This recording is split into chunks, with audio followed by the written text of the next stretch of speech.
سوره ماعون. بسم الله الرحمن الرحیم.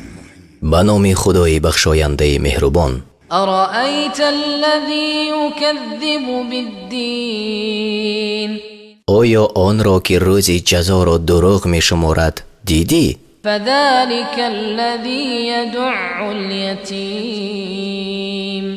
او همان کسی است که یتیم را به اهانت یعنی خواری می راند ولا یحض علی طعام المسکین، و مردم را به طعام دادن به بینوا ترغیب می کند.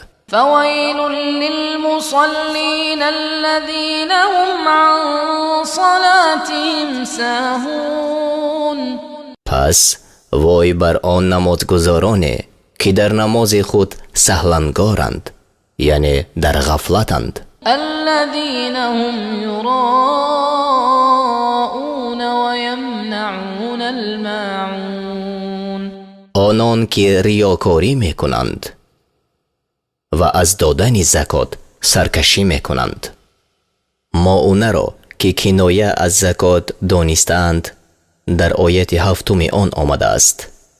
این سوره در مکه نازل شده و 7 آیت دارد.